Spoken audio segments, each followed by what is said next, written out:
Hey everyone, welcome to this week's Tanzu Tuesdays. As you can tell, I have a little friend visiting who was on my shoulder. I stuck my hand out and decided to just chill here, so here I am. It's been a while, haven't seen any of you all for like a few weeks now. So it's nice seeing Lee and Whitney as usual. Oh my God, that's Bird. Yeah, New Year, new stream. New Year. I missed you, but I also missed having a bird and I didn't even realize it. Yeah, the bird is new. So this bird just like didn't like me until, I don't know, the last few minutes. Like it was on my shoulder. I had my hand like out just because, and it decided that was the perfect perch. And he's like been like snuggling against my face. It's so cute. Does the bird have a name? No. You're just cute, Connier. You don't have a name. What's a good bird name? Bert. I don't know why. So ever since I watched Ragnarok, oh no, you falling? Ever since I watched Ragnarok, I want to call him Fjord. Fjord? I don't know Ragnarok or what you just said. It's like Thor stuff, but in Norwegian. Okay, cool. And it's on Netflix. Dig it. Yes. I can't think about anything besides the bird. I like how it's a holiday colored bird too. There you go. Mm-hmm. Yeah, and I had it like this little red. He's looking very spiffy. You know what? Oh. And Joe, I think that's your cue. Nice one, Lee. That is awesome. And I'm gonna start off even before I introduce myself. Spiffy, I love it. I love that acronym. I think that's the best acronym in tech for sure. Anyways, it's my favorites. Hi everyone. It's the spiffiest acronym in tech. Yeah. It's one of those meta recursive acronyms, I guess. Yeah. Is spiffy? I associate that word with like my grandparents, or maybe something my parents would say to me as a kid. Yes, when I've heard that. It's definitely, yeah, we're dating ourselves. I definitely used this way back when, right? Yeah. Or somebody used it on me or something, but this is a long time ago that like people used to use that word, right? It's spiffy, right? Yeah. Well, I look forward to you inspiring us with your talk. Oh, that's a good one. You know, nothing's gonna top that actually. Inspire. Wow. I would have thought of that. Yeah. So Spiffy Inspire, yeah. Yeah, I know you don't have a ton of time today, Joe. And we don't have a lot of time to hang out beforehand. So I'm gonna go ahead and hand it off to you and let you get started with your talk. Okay, right on. Well, before I start sharing the screen, I'll just kind of, I'm going to introduce myself again, Joe Grandja. I'm on the Spring Security team. Been on the team for a few years now. We started this big OAuth rewrite back when I joined the team. I don't even know. It's like time flies when you're having fun. It's got to be like, I'm trying to think right now. It's over 6 years or something like that anyways. Yeah. But yeah, we've been on this really long journey, but it's coming to a nice end or a new beginning, I would say, because OAuth support is existed in Spring Security for quite some time. Spring Security OAuth is the legacy project that's going to finally reach end of life this coming May, right? And so we basically undertook this, rewrite since Spring Security 5. We introduced Spring Security Client or OAuth client support, and then 5.1 resource support. And about a year and a half now, it's been about over a year and a half, we've been building Spring Authorization Server, right? So the three pieces in OAuth, completing that rewrite and, end of life on the legacy OAuth is coming in May. So we've timed it nicely. It's the new project's coming to an end, but, the new support, we're just continuing to build, and, we're really happy with this, especially with Authorization Server now. And that's what this talk is all about. This talk really is about Spring Authorization Server, but when I discovered SPIFFE and SPIRE, I got really excited. It's an opportunity of an integration opportunity here, and a really, hardened security deployment using, using SPIRE for mutual TLS connections between all the players in OAuth. I'm going to be demoing today. So yeah, it's kind of a little bit of context, with the work we've been doing on OAuth. I'm going to start sharing my screen now. I got a few slides, but it's going to be mainly code, right? So let's we love a good live demo on this definitely, show. So definitely. thanks for bringing Yeah, the heat. I like being on this For side sure. of the live demo. The spectator side. Or the Well, bird the side. bird showed up for good Yeah. luck. So, yeah. Sorry, can't type. My hands are full of Bird's bird. currently on my monitor. I'm hoping there's no poop. If your camera goes opaque, we'll know why. Can you guys see that? Take it away, Okay. Jake. Yep. Yes. Looks great. All right. Let me just position a couple of things here. Okay. Yeah. So today's objective, right? Like today's objective, it's all about Spring Authorization Server and SPIRE integration. So that's the first objective. So we're going to integrate SPIRE with Spring Authorization Server, Spring Security OAuth 2 client, and Resource Server, right? The three major actors in the OAuth space. And ultimately, we're going to SPIRE is going to issue identities to each of these applications. And they're ultimately going to mutually authenticate on all interactions in this demo. And it's not just about that. This demo and the sample that I have, it's really a reference implementation of RFC 8705, which is OAuth 2 mutual TLS client authentication and certificate-bound access tokens. So what is that, right? What is the goal of that spec? Ultimately, the goal of that spec, right? One of the main benefits of that spec is to prevent token replay attacks. Now, let me explain. An OAuth client obtains an access token. That access token, is typically passed to a resource server as a bearer token. All right. So anything could really pass that access token to the resource server. It could be a malicious client, right?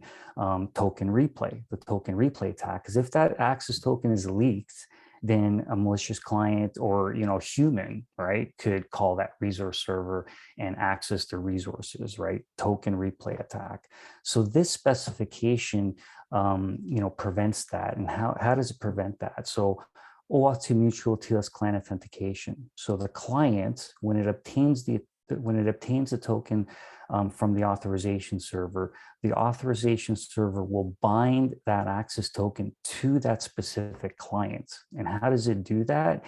It computes a SHA-256 thumbprint of the incoming client certificate and associates that thumbprint in the access token. Right. So now this access token, let's in this scenario, it's a JWT, right? So it's a claim in the JWT claims, and it's basically it basically states that this client that authenticated and got this token only belongs to that client, right? That's fine and dandy, right?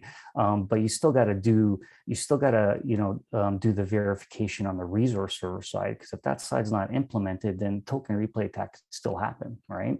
So what happens now is the OAuth 2 client has the token, and then it calls the resource server. Right now, the resource server has to validate proof of possession or holder of key. This is a concept that's used, right? So the resource server will validate that the client actually, the client proves to the resource server that it has the private key. And how it proves it is the TLS handshake or the mutual TLS handshake. That's the first step. And then the second step is the resource server reads the client certificate, computes that thumbprint. The same computation that's done on the authorization server is done on the resource server, and then it checks, does a comparison to the claim that's in the access token. If it matches, then the client has proved that this access token belongs to this client, so, and therefore prevents the token replay. So that's what this specification is about. That was a long-winded explanation, but that's essentially what this demo is going to be. So I got a lot of material to cover. Now this is considered an advanced talk, right? So like really the prerequisites here are knowledge of Spring Authorization Server, knowledge of Spring Security OAuth 2 Client and Resource Server, knowledge of SPIFFE and SPIRE, and knowledge of PKI, public key infrastructure. There's a lot there, right? And it's very complicated stuff, especially PKI. So this really, is on the advanced track, right? At the end of this, I just wanted to give that heads up just before we proceed here. At the end of this, at the end of the slides here, I got some learning resources for all of these. So plenty of presentations if you want to ramp up on SPIRE, SPIFFE. There's a few presentations in that link, as well as Spring Authorization Server, the Spring One talk that we did this past Spring One, and so forth. Okay, so we're going to share this slide with you. Okay, now I still feel like I got to give a bit of an overview. I can't just jump into the demo, so I'm going to give a little bit of an overview of the technology stack that we're using in this demo. Okay, Spring Authorization Server, what is it? Right, so it's a Java-based application framework that allows applications to build OAuth 2.1 or OpenID Connect providers. Right, that's essentially what it is.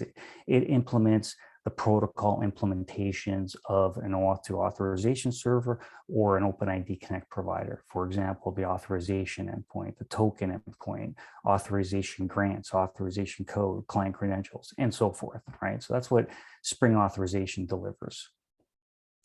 Now, SPIFFE, like I said, awesome name, right? Secure Production Identity Framework for Everyone. So it's a set of open standards, just like OAuth 2 and OpenID Connect set of standards. These standards allow software systems to identify themselves via security documents, or SVIDs, which I'm going to get into the next section. But ultimately, it's used for systems to mutually authenticate to each other. All right, so it's a few different set of specifications that allow you to do that. Now, there's a few concepts I want to go over, and I'm going to do a very high level here. So workload, right? What's a workload? So workload, it's a very general term in the SPIFFE domain, right? It could represent anything. It could represent a web application, a database service, a cluster, a set of applications, and so forth, right? So it's very abstract. It all depends how you define your architecture and what you define as a workload, all right? Now, each workload gets a SPIFFE ID, right? SPIFFE ID is literally a unique identifier that identifies a workload, all right? So workloads, in this case, I have a OAuth client application, a resource server application, authorization server application. Those are three different workloads. They each get their own SPIFFE ID, which I'm gonna show in the next during the demo here.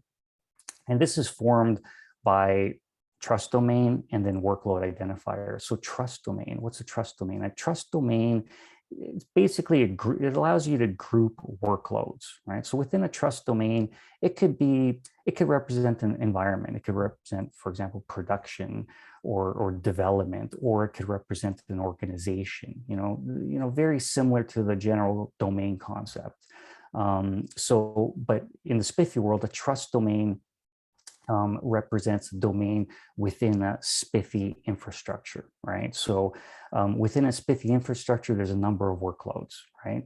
And the trust domain, there's a signing authority that signs and issues identities to those different workloads.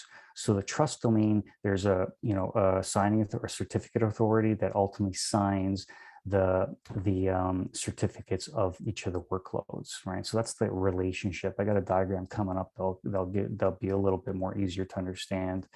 And then we have the SPIFFE Verifiable Identity Document, SVID, right? So this ultimately is the document in the general terms that contains the identity of a workload. So in the case of X509 SVIDs, this would be the private key, the client certificate, and then the trusted certificates. That would compromise the SVID, right? And then we have the trust bundle, which is part of the SVID, and ultimately these will be the trusted certificates of the certificate authorities within the SPIFFE infrastructure.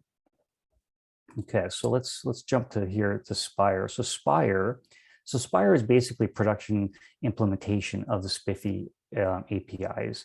It performs node and workload attestation. What does that mean? All right, like I'm gonna jump into this diagram here because I feel like if we look at this diagram, it'll just make a lot more sense. So let's just jump into this architecture diagram for SPIRE. So this is the runtime implementation of SPIRE. So here we have, as I was talking about, we have workloads, so WL, right? So these are, you know, in my specific sample, this would represent an OAuth client application, right?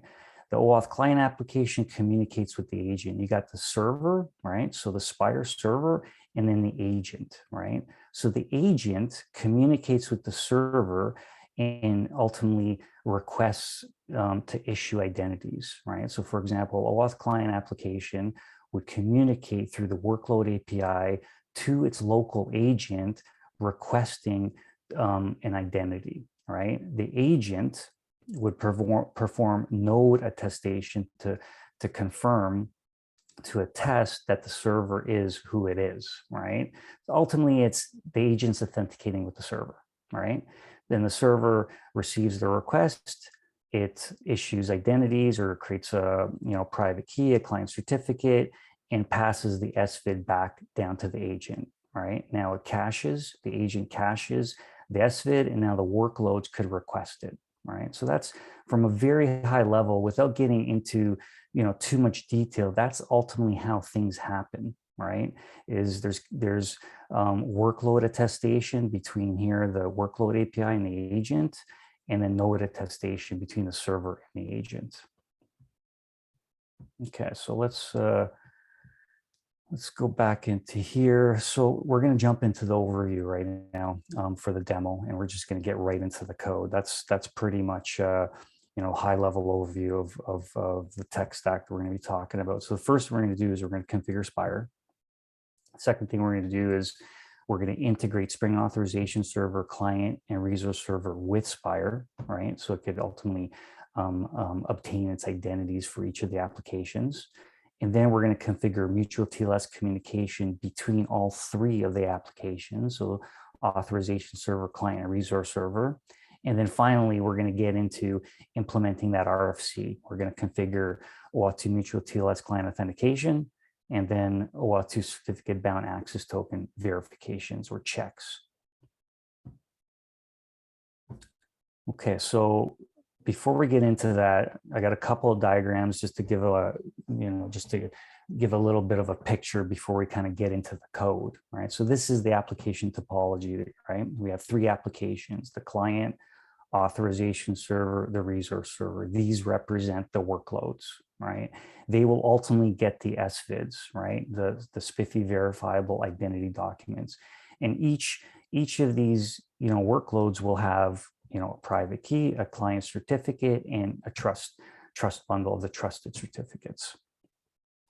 The interactions here are the client will call the authorization server the token endpoint using mutual TLS, right, to obtain the access token. It will also call the JWK set endpoint using mutual TLS. That's not really required, because it's all really just fetching public keys, right? So mutual TLS is not required here, but I've configured it as such. But this could easily be on a non-secure channel, and typically is actually. But these are the two interactions between the client and authorization server. And then obviously the client, after it receives a token, will call the resource server using mutual TLS. And then the resource server will also call the authorization server to get the JWK set endpoint using mutual TLS, right? So this is the setup that we're going to do. These are the different interactions between the three applications and the mutual TLS connections between the three. Okay, so this is the setup. This is the pkaharkey hierarchy that we're setting up between the three applications. So as I mentioned earlier, we have the trust domain. This is just the default trust domain that's packaged with the SPIRE SPIRE repository. So I basically just cloned it locally. I got some instructions on how you could do that as well for a Mac. I'm running on a Mac here. So I basically cloned it. I just using a default configuration that comes with the SPIRE server, SPIRE agent, and this is the default trust domain. Obviously I could have changed it, but I kind of left everything as the defaults. And then we have the root CA, right? So this actually also gets bundled with the repository. So this is basically the root certificate authority, right? So everything is signed through this root CA. Now this one here, this intermediate CA, right? So this is ultimately the server, right? So the server, as I was mentioning earlier, within the example org trust domain, there's a signing authority there, which represents the intermediate CA, and it ultimately signs each of the individual workload certificates, right? So this forms the hierarchy. So each of these applications here, get their own. This is the SPIFFE ID for each of the applications that I've assigned, right? And these ultimately have to get registered. These SPIFFE IDs have to get registered as part of the setup, which is going to be the next step here. But this is the hierarchy. So when we go through the demo and we look at the certificate chain, you're going to see this hierarchy. So when I'm inspecting the client certificate, I'm going to see the client certificate. I'm going to see this intermediate CA and root CA, right? And when we do the demo, I'll click on the certificate and we'll look at the hierarchy and see how that's actually set up. Before I even jump into the demo, if there are any questions, more than happy to answer a couple right now. So far, no questions. Okay, sounds good. Okay, so let's jump in here. So the first part of this demo is configuring SPIRE. We got to get SPIRE set up. So I have this, and this is all going to be in my slides here, but I've saved it in the README, so it's easy setup for anyone who wants to set up this this sample on a Mac. This is basically the README here, and this is essentially what we would need to do to set up SPIRE, right? So clone it, check out the latest release, and then build it, right? That's it. That's literally it, and you got SPIRE installed and ready to run it, right? Now we're going to run it with these commands. I'm not going to go through any of this. I already have it all running, but I'm going to talk about a couple of things here. So this basically just starts up SPIRE server. I'll talk about this one here, right? Generate join token for SPIRE agent. So as I mentioned in that, as I showed in that architecture diagram, you have the agent communicates with the server or authenticates with the server, right? And that's how SVIDs or identities are issued. The SPIRE server issues the identity, passes it back to the agent, and then the workloads get the identities from the agent, right?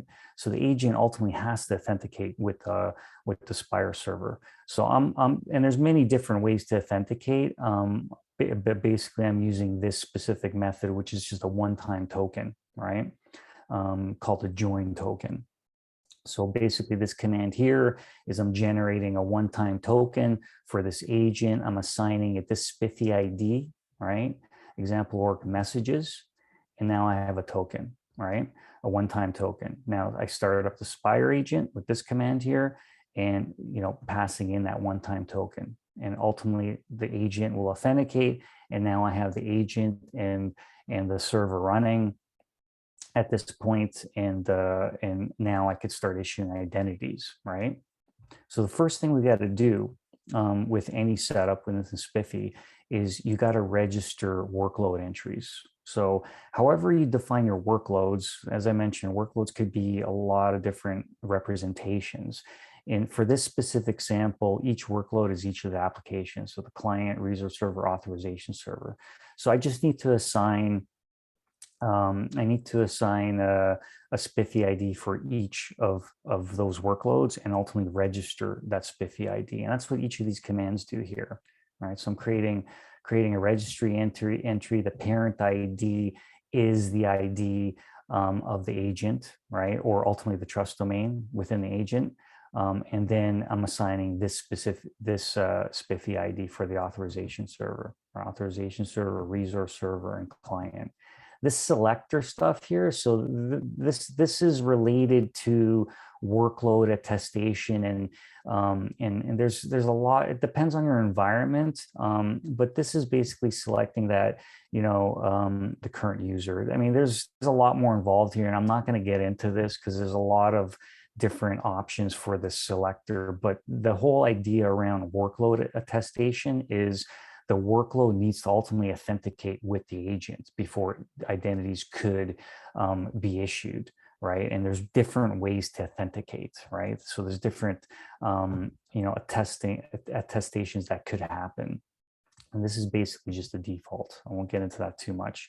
So that's really it for setting up SPIRE and getting it up and running, right? It's literally, install, run, register entries, and that's it, right? So that's the first kind of step in the demo, right? That's the easy part, right? So this next part here is, so now we're going to get into the code, right? And we're going to get into, how do we integrate, Spring Authorization Server client and resource server with SPIRE, right? So the first thing we're going to do is, that I defined here is application property. So I have a SPIFFE workload ID, right? So within my application YAML, these are all Spring Boot apps. Within my application YAML, I've defined this is a custom property, spiffy.workloadID, right? So it's the SPIFFE identifier for the workload, right? So that is basically the messages / client, messages / authorization server, and so forth, right? This one here, SPIFFE workload accepted IDs, right? So this is associated and related to the trusted certificates within the trust manager, right? So for example, the client, one of the flows there is the client obtains an access token with the authorization server, right? So there's an interaction there, right? So ultimately what we need to do is, the client should trust, right, the authorization server, and the authorization server should trust the client, right? And ultimately those, certificates, or the higher level certificate, the intermediate CA or the root CA, right? And that's where the accepted IDs come, because these certificates, right? There's each of the SPIFFE IDs are registered under the SAN entry within the certificate, the subject alternative name, right? So this is part of this is related to the trust bundle. I'm going to get into that as we progress through the demo. We're going to jump into the code, and this is really where that integration happens. So I have this general SPIFFE config, Java configuration, and ultimately its goal is to set up a JavaNet SSL context, right? An implementation of that ultimately has, a X509 key manager that contains the SPIFFE, private key that was issued to that workload. And as well as, the client certificate, and then as well as the trust manager, right? Implementation that stores the trusted certificates of the intermediate CAs or root CAs. All right, so let's jump into that code right now and take a look at this, how this is all set up. Okay, let me move stuff around here a bit. Okay. So the application YAML, as I was talking about here. So this is for the authorization server configuration. So, these are custom properties I've defined here, but as you can see here, I've defined the SPIFFE ID that I've assigned, right? First, I've registered it, right? Using the SPIRE CLI, in the previous step. And now I'm adding that registration entry, that SPIFFE ID here, right? then the accepted IDs, right? I'm going to get into this a little bit more, but as you can see here, the authorization server allows the client to mutually authenticate. It also allows the resource server to mutually authenticate. The resource server, as in when it calls the JWK set endpoint, right? And to get into a little bit of that later on, the trust part of it. But let's just set up. Let's just go through the setup on each of the workloads getting its SVID bundle. Okay. So this is the main configuration, the workload ID. Now here, this configuration here, as you can see, I'm using both of these properties here, right? SPIFFE workload ID, accepted SPIFFE IDs. Now, the library that I'm using here is the Java SPIFFE library. So this is maintained within the SPIFFE GitHub org. And so I'm leveraging this library to ultimately create my X509, trust manager and key manager, right? And ultimately what it's doing here, it's, I'm parsing the SPIFFE ID into this. This is one of those classes within that library. And then I'm defining the X509 source here, right? So, this is the SPIFFE ID. So this selects the SPIFFE ID. So this is ultimately saying, this is ultimately going to communicate with the agent, right? Or the workload API and say, get me the SVID identified by the SPIFFE ID, right? That's essentially what is happening here. So there's my X509 source configured. And then here, I'm going through my accepted SPIFFE IDs or my trusted SPIFFE IDs and ultimately trusted certificates or workloads and setting up my trust manager. All right. And in the end, when I've set that up, it ultimately returns me an SSL context, the Java net SSL context. So this now could be used in, an HP client or, Jetty server, which is the case here for the authorization server, right? So now I got full integration for whether it's an HTTP client, HTTP server. I just leverage the SSL context defined within the Java net, right? And this is where this is used because this is authorization server. The SSL context here that's registered, this bean, I'm using Jetty here in my setup. Now, if I look at the Jetty server config for my authorization server,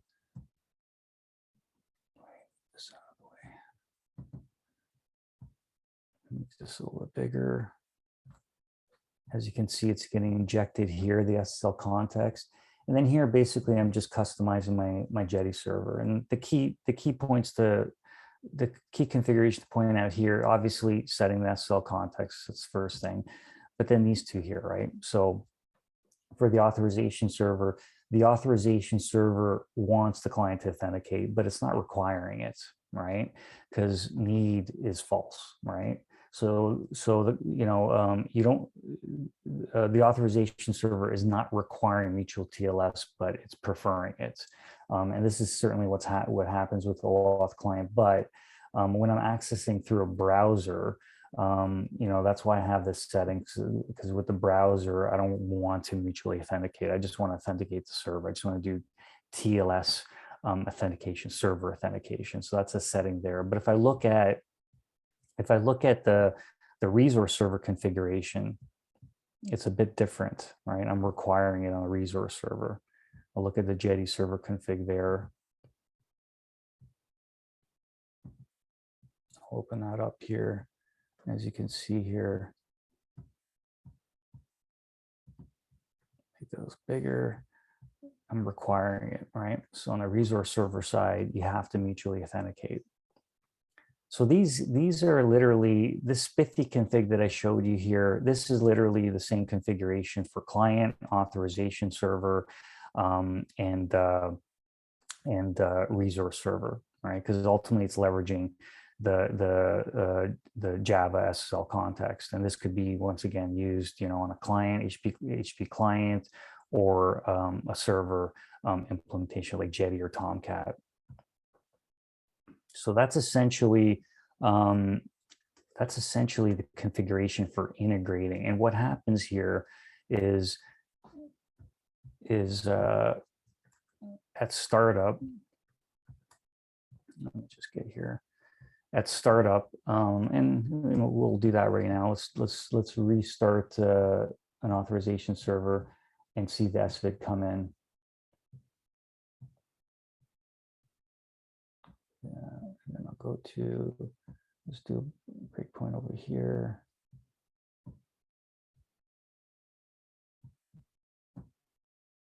Actually, you know what I'll do? I'll do that check on the interaction, because I think it'll be better to actually see the certificates on the mutual TLS connection. Let's do that instead. So I'm just doing a time check, and I still got quite a bit to talk about. Okay, so that's essentially what we got to do to integrate SPIRE with the three applications, with the three workloads, and then it will get its identity at startup there. So now let's go to the next section of the demo here. Okay, so the next part is we're going to configure mutual TLS communication between Spring Authorization Server client and resource server. So I've already kind of talked about this, so we're going to probably skip over this, pretty quickly.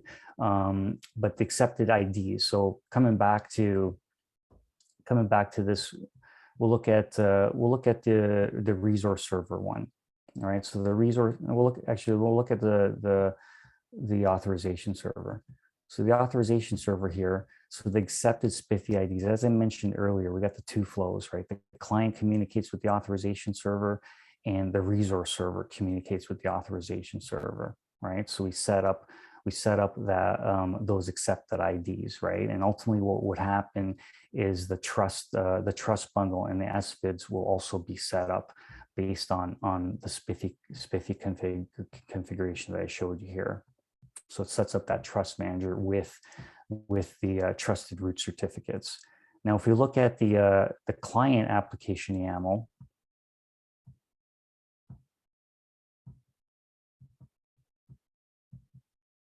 down here, just a little bit bigger. Okay, so here's the client application YAML. So here's a SPIFFE ID, and then here the client calls the authorization server. So we set that up here, and also the resource server, right? So this is basically the setup, to enable mutual TLS authentication. But we also have to configure the server to require it, and I've already showed that to you on the authorization server side. We're not requiring it here, but we are configuring it. It's optional. On the resource server side, we are requiring it based on this configuration. All right, so that's a pretty quick setup after we've bootstrapped the X509 certificates and private key and so forth, and enabling mutual TLS is a pretty quick setup. So now let's go to the next part here. So this is basically where we're going to configure mutual TLS client authentication. Okay, so let's go through the authorization server configuration. And so this is all custom code, just as a heads up, this is all custom code. We are going to add the support into Spring Authorization Server in potentially the next release. 0, yeah, I think either the next release or the release after, but it's definitely coming. This really is a prototype, this sample, to just proof it out. But what this code that I'm going to show you will go into Spring Authorization Server probably within the next couple of months. Okay, so let's look at that custom code and see how we would configure mutual TLS client authentication. So the first thing we're going to do is we're going to go to the authorization server configuration and take a look at this. Okay, make this bigger here. And then I'm actually going to go to the application YAML, show that first. Actually, no, not that. I wanted to go, yeah, actually go here first. Okay, so let's look at the client configuration first. Okay, so the first thing we're going to do is, so this sample here, this is the basic sample or the default sample that comes with Spring Authorization Server. It's the messaging sample. So it's just a simple client application that retrieves messages from a resource server. Very basic, right? But at least it provides that integration between Spring Authorization Server client and resource server. So I've literally just adjusted this sample to implement mutual TLS authentication and certificate-bound access tokens. So I made some changes around it. So originally there was a client secret because that's what the default sample is. I removed the client secret and added a new client authentication method, TLS client auth, right? So that's the client authentication method that's defined in the spec. That's the one change here. And the other change is, you'll see here, there's a facility for each client where you could add custom settings, right? That is the client settings. So I'm adding a custom setting here with the prefix settings.client, and then it's the SPIFFE identifier, right? So for this client, I'm setting the SPIFFE identifier here, right? So we're going to come back to this, but this is literally what I want to set up for this client. So this client basically can mutually authenticate given that it's configured for this client authentication method, and it will leverage the SPIFFE ID. Okay. Now let's look at the custom configuration. So here, so I got the authorization server configurer. And so so this is the DSL, and there's a lot of different configuration points here. So I'm going to configure client authentication, right? I'm going to configure this, and there's a custom authentication converter and a custom authentication provider, right? So this is all standard, Spring security interfaces. We have an authentication converter and an authentication provider. So the authentication converter, it will convert the incoming HTTP servlet request to an authentication instance, right? And then I'll pass that authentication instance to an authentication provider to perform the authentication, right? So what I've done here is I've overridden the default authentication converters, authentication providers, and only and restricted to mutual TLS client authentication only, right? So these are my two custom implementations. They're sitting in this sample right now, and ultimately they will go into Spring Authorization Server. So if I look at the authentication converter here, let's see what this does, right? And I'm going to put some breakpoints in here when we actually go through the demo. But what it does here, it'll first attempt to extract the client certificate, right, as well as the client ID, right? And then it'll literally just package that all up into an OAuth 2 client authentication token. So this is an authentication instance that the custom authentication provider will authenticate, right? So that's all this is doing, right? Converting the required parameters from the HTTP servlet request to an authentication instance, right? So we're passing the client ID, client certificate. These are the key parameters. So now if we look at the actual authentication provider implementation, this is pretty much where the guts of the implementation is. So here we have the client authentication token here coming in. First, we're going to look up the client ID based on the incoming client ID, right? And we're going to look that up. Now we have the registered client. All right, you're going to double check, make sure that this client is allowed to authenticate given the current client authentication method, right? Just to check that's happening there. It's going to assert that the credential is in fact X509 certificate. And then it's going to basically look at SPIFFE, validate the certificate based on the SPIFFE ID. So as you can see here, it's getting that client setting, that SPIFFE ID, right? And it's passing it into this method here, confirming is the subject alternative name entry in the certificate match the subject alternative name that's configured in the client settings, right? So does that SPIFFE ID match? If it matches, then it's authenticated and then it proceeds, right? That's that implementation. And I'm going to put the breakpoint here. Actually, I got a couple of breakpoints here, and this is where we're going to see the incoming certificate, the SPIFFE ID, and so forth when we run through the demo. Now that's pretty much the main implementation, I believe, for this setup. Let's just double check I didn't miss anything. Yeah, let's look at, actually, let's look at the client side right now, because we've got to do that other end. So the client side, the client configuration now. Now we want this client to authenticate mutually. So the setting here, if you open up the security config as well.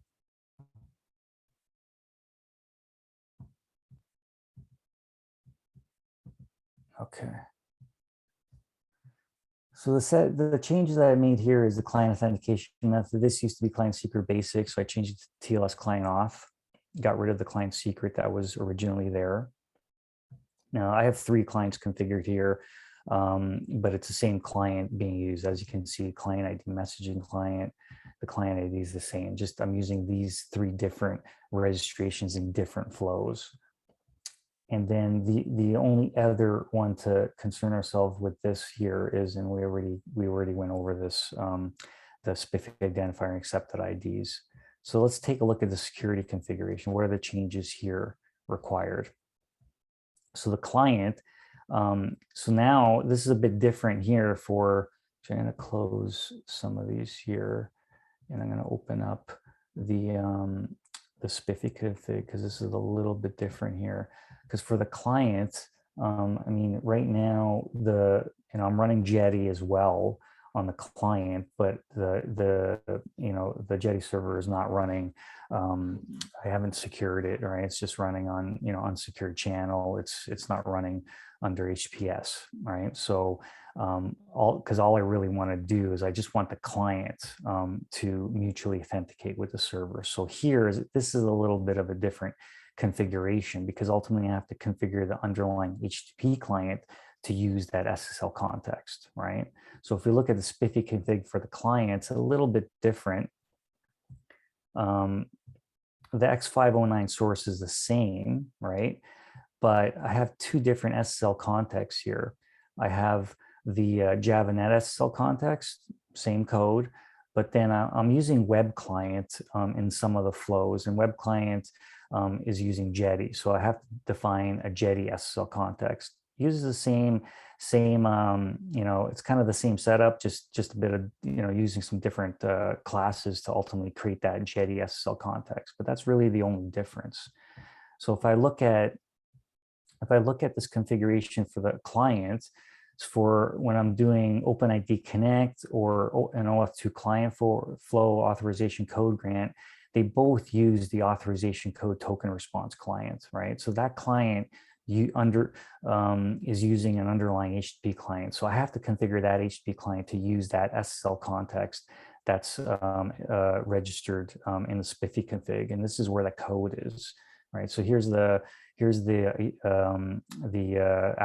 authorization code token response client. Here I'm passing in the REST templates client HTTP request factory. All right, so this I have another bean here, this REST template config,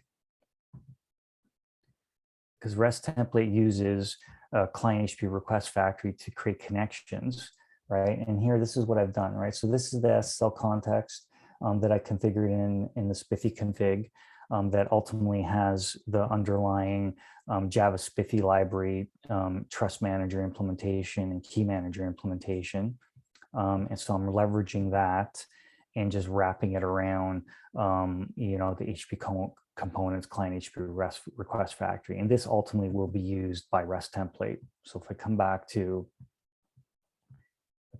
over here, I'm creating my REST template, I'm setting up my request factory. This is what was registered in the REST template config, and so forth. So that's the configuration for setting up the underlying HTTP client. I won't get into this one too much, but this is similar. This JWT decoder factory, this is ultimately used when the client is calling the authorization server's JWK set endpoint to fetch the JWK set. It mutually authenticates there too. So I'm also setting up the REST template there as well. So that's pretty much the client there. So let's do a run through actually, you know what? We're gonna continue. We'll do a full run through with the certificate bound access tokens, but that kind of wraps up that part of it. And then the last part here is now we're going to configure. So now we've configured the client to mutually authenticate with the authorization server. Now what we want to do is we want to bind the client certificate, the thumbprint, SHA-256 thumbprint computation of the hash of the client certificate in the actual access token. All right, so let's take a look at how we would configure that on the authorization server side, and then how we would configure that on the resource server side to actually do that validation check. Okay, so let's do that. So the first thing is on the authorization server side. How do we bind the client certificate? All the magic is done in this one component here.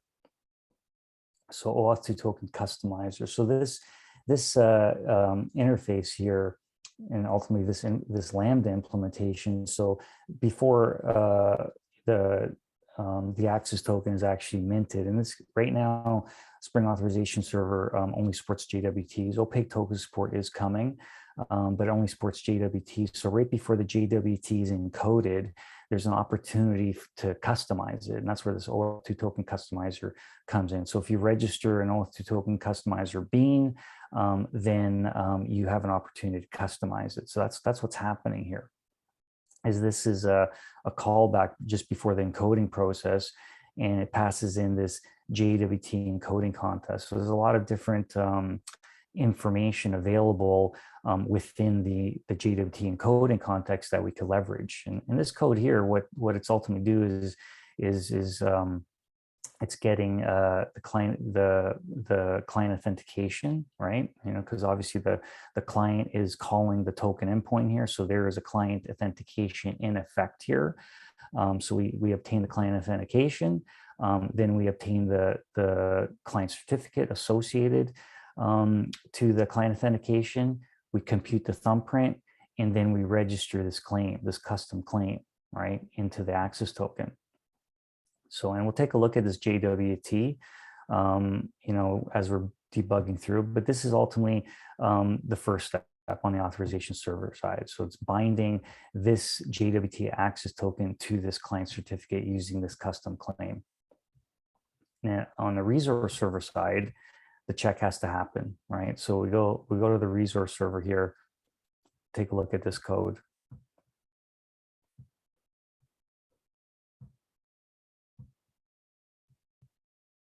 Let's look at the configuration first. Okay, I'll make this a bit bigger. Okay, so the resource server, you need to register a JWT decoder, right? Because it's got to decode the incoming JWT, right? So, so this is part of the configuration. The main thing that I wanted to kind of point out is you could register validators, right? With a JWT decoder. So the only relevant one to point out here is I'm registering this custom validator, right? So this, once again, will be a class that will live in Spring Authorization Server when we add the support. So I'm registering this validator. So when the JWT comes to the resource server, it decodes it, validates the signature, and then it runs through these validators, right? As a secondary check. Let's take a look at this validator. What this validator does is it will extract the certificate from the incoming mutual TLS connection. And then it will also compute the thumbprint, right? Same computation on the authorization server side. And then it'll do a comparison of that thumbprint with the claim in the JWT. If it matches, proceeds. If it doesn't, rejects it, right? So that's basically the implementation on the resource server side. All right, I'm actually doing pretty good for time, so we have just enough time to do the demo here. So let's run through this demo, do some breakpoints, and take a look at the certificates that are being passed between all interactions. Let me just make sure I got everything set up here as far as the breakpoints go. Yeah, got that.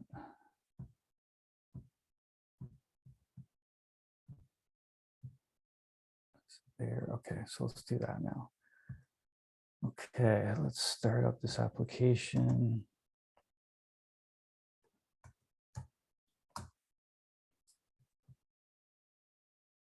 Let's move this out of the way.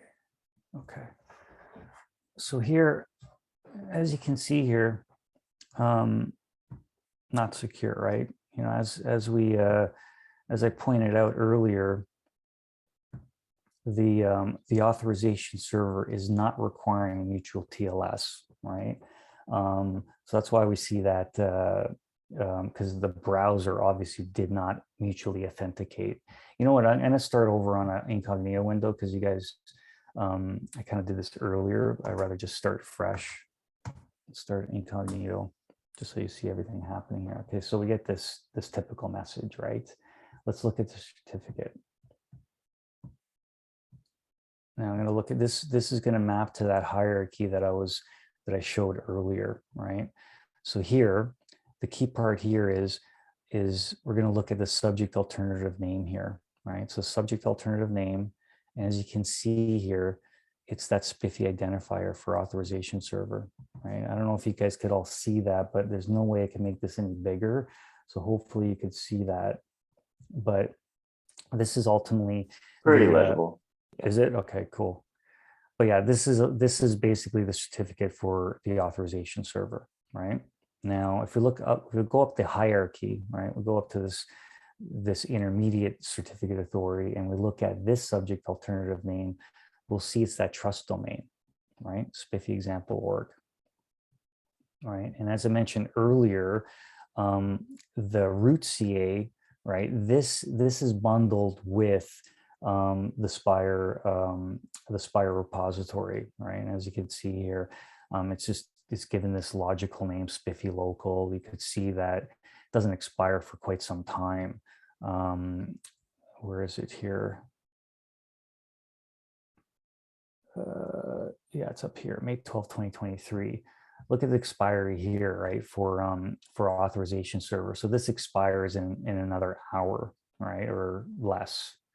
Yeah, in another hour, because the way the default configuration is the certificates and keys, basically the SVID package for each of the workloads are pretty short-lived, like only 1 hour, right? So they get rotated every 1 hour. Obviously, you could configure that differently, but you could see that in the expiry here. And this just automatically happens, right? When things expire, that new SVID is pushed to the workload. This one's actually the intermediate certificate authority for the trust domain expires in 24 hours by default, right? So you could see that these are all very short-lived credentials. But that's the hierarchy, right? Now, I'm not going to mutually authenticate here because, you know, I'm in a browser. My certificate chain does not have the certificate authority, the certificates of SPIFFE, right? And I don't really want to go through the trouble of setting that up. So I'm just going to do something that you should never do, but this is a demo, so it's fine, right? So I'm going to just proceed. Now I have login certificates set up on my Mac. That's why I have this popping up. It depends what you have set up on your Mac. You might not even get this, but this is how my Mac is set up. So I'm not going to pick any of these, right? Because ultimately it will fail because these certificates are not going to be trusted certificates within the trust bundles within authorization server, right? So I'm going to cancel that. And it'll work, right? It would have failed if I tried to mutually authenticate. So all I've done here was I've authenticated the server, not myself, the browser, the client. So I'm gonna log in here. Now we'll take a look at the code here and take a look at what's happening. So here, the client here, so I'm in basically the client certificate authentication provider. So what's happening here is the client is attempting to mutually authenticate on the authorization server side. And if I look at the incoming client certificate, hopefully this is going to be kind of legible, but I'm not sure how I'm going to be able to make this bigger either. But so this is the client certificate here. And if we look at if we look at the info here, you can see the subject.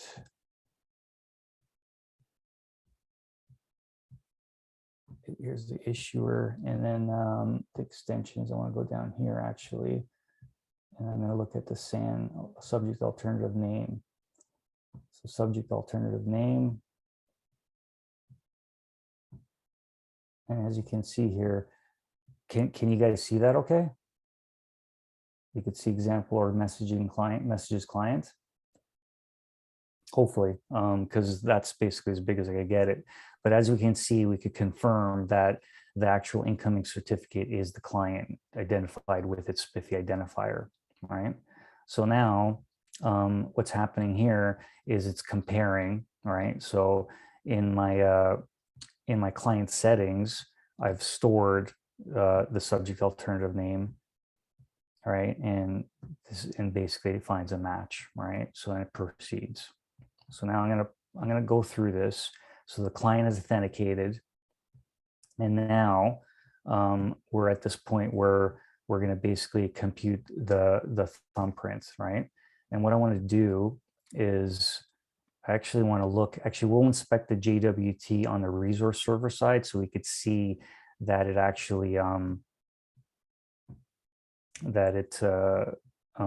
that claim. But so I'm going to let this run through. Something just kind of stopped here.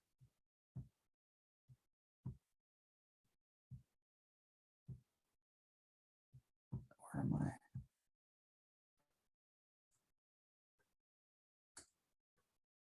I think I just lost my, you know what I'm going to do? I'm going to do a quick, because I lost my breakpoints, seems like. Let me just do a quick restart here. I'll do it on the client too.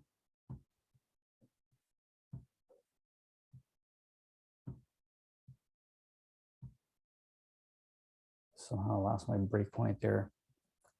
Okay, let's do that over again.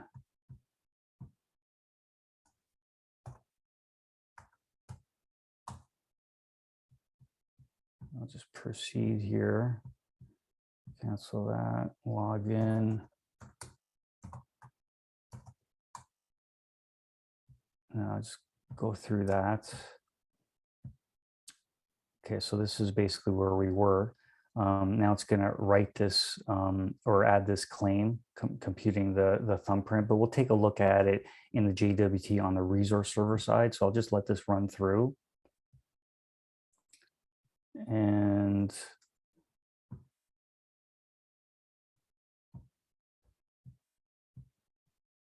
now I'm going to go through one of the flows, the authorization code flow.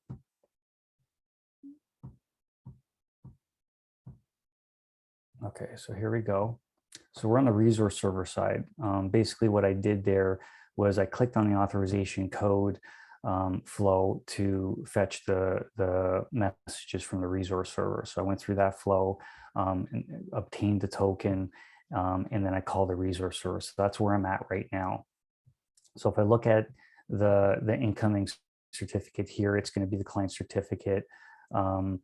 And I'm going to actually take a look at the JWT, and we'll take a look at that first. Let's get the value here. Okay, and then I'll go into JWT.io here.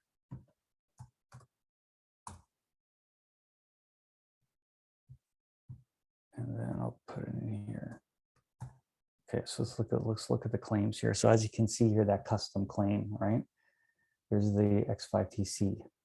This claim name is not to spec. I just kind of simplified it. It's going to be slightly different. Implementation Spring Authorization Server. So just to make a note of that, but that's the thumbprint, right? So as you can see, the thumbprint is the authorization server bound the client certificate thumbprint to the access token. So now if I look at the code here, and I just kind of run through this on the authorization server side, All right, this is where it does the check, right? So ultimately, it computed a thumbprint on an incoming client certificate, and then compares it with the thumbprint in this specific claim in the JWT, and if it passes, it proceeds. And obviously, it passes, and it proceeds, and then ultimately, I received my messages here. That's pretty much that pretty much wraps up the code overview and the demo. And I got a few things that I'm gonna share with you guys in with the handouts. We basically have and here's the link to the repo and the sample branch. And then, as I mentioned earlier, learning resources for Authorization Server, OAuth Client Resource Server, and a bunch of presentations on SPIFFE and SPIRE. And that's it. That wraps up my talk. So yeah, perfect timing. Nice. Yeah, I was able to follow along, get some screen grabs, and updated the Twitter thread, a little bit of the path that you took on implementing the SPIRE integration.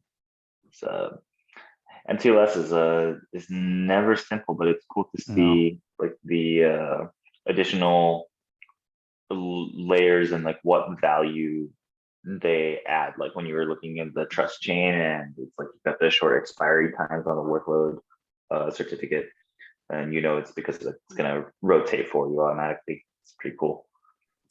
Yeah, like a PKI infrastructure setup, it's complicated, especially you want the capabilities to, revoke certificates, if certificates have been compromised, rotate, and you want to do that dynamically, right? You don't want to be, shutting down servers or, blue-green deployments and all that kind of, like, ultimately it'd be nice just dynamically, right? And that's the beautiful thing about SPIRE, and I mean, the SPIRE implementation, but, SPIFFE is, enables that capability within, in a dynamic, heterogeneous environment, right? But SPIRE being the implementation, so it has those capabilities all built in, right? And you don't have to. It just simplifies your PKI setup, right? I mean, what I showed you there, I mean, there was definitely a little bit extra code, but when it goes into Spring Authorization Server, it's going to be a lot more simpler, right? But it still was pretty simple to set up, given that PKI is inherently complicated, right? So hopefully you guys found that. Yeah, I mean, it's like distributing the certs is always going to be a challenge, until you have some system that like is able to attest the identities of those workloads and then distribute them for you. And then like instrumentation is tough as well. And if you're doing it directly in the language instead of with some kind of intermediary proxy or sidecar or TLS injection, the kernel layer, then you're going to have a little bit of that programming language, kind of developer experience overhead.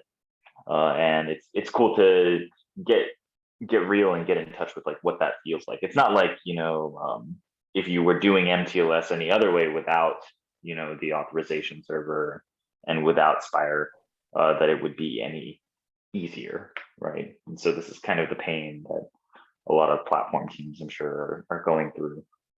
So thanks for walking us through that. It's a very non-trivial code walkthrough, getting heavy today, into the weeds, getting real stuff done on Tanzu Tuesday. Right? We had a pretty lively chat before getting into your talk as well, the people joining us. So thanks for giving us something to chew on. Still got a couple people sticking around. If you've got some questions, feel free to pop it in. I think we're here for just like a handful of minutes, right? Yeah, and it was something that I've meant to look into after meeting Evan Gilman at KubeCon and just haven't gotten to. So it was good seeing this. Oh yeah, especially since my only interaction with certs is cert manager. Yeah, no, Evan definitely, he's got a lot of knowledge. He's doing some great work there. So yeah, I was just the interactions I've had with him. And yeah, I'm just looking to get a lot more deeper with Spire and finding different patterns, different implementations with Spring Authorization Server and potentially within, some of our own products internally, right? So, but yeah, this is pretty important stuff for sure. And he's doing great work. But yeah, he's a great resource, no doubt. Yeah, it does make me wonder about like if there's an intersection as well now with using something like Cert Manager with a Spire implementation that's in there or not already. Do you know it all, Joe? No, you know what? I'm not that deep with Spire. Definitely that's kind of the next phase, as I keep kind of building out this demo and just getting, get more deeper into the capabilities. I mean, I'm just running this on my local map, right? Like I want to get this on Kubernetes next, right? And and see just how things work in that environment, right? So yeah, no, I'm an amateur compared to Evan when it comes to Spire. Yeah, obviously. So, yeah, well, if you're an amateur, yeah, then I mean,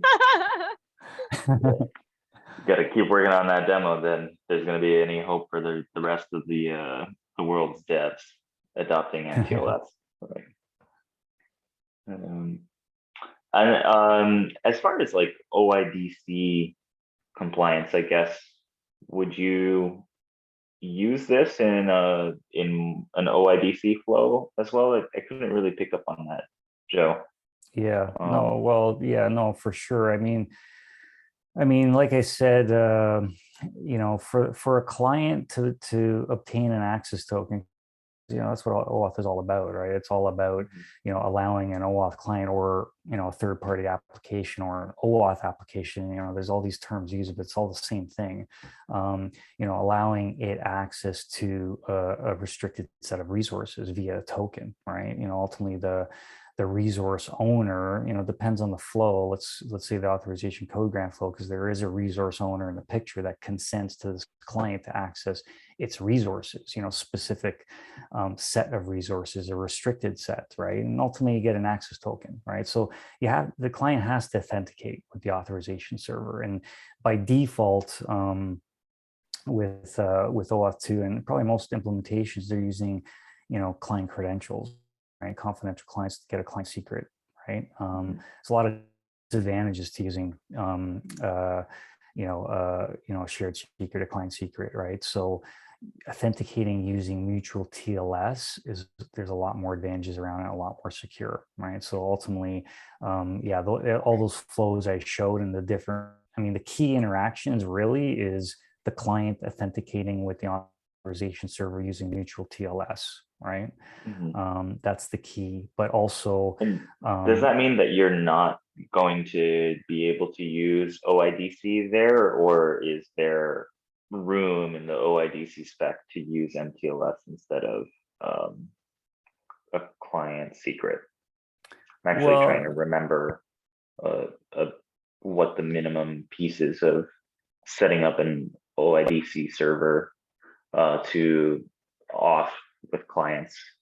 Yeah, I'll clarify. I mean, so OpenID Connect is the authentication piece, builds on OAuth 2, right? And within Spring Security, OAuth 2 login is that feature, right? And ultimately it leverages the authorization code grant flow of OpenID Connect, right? So it's literally the same flow as in the authorization code grant flow defined in OAuth 2, right?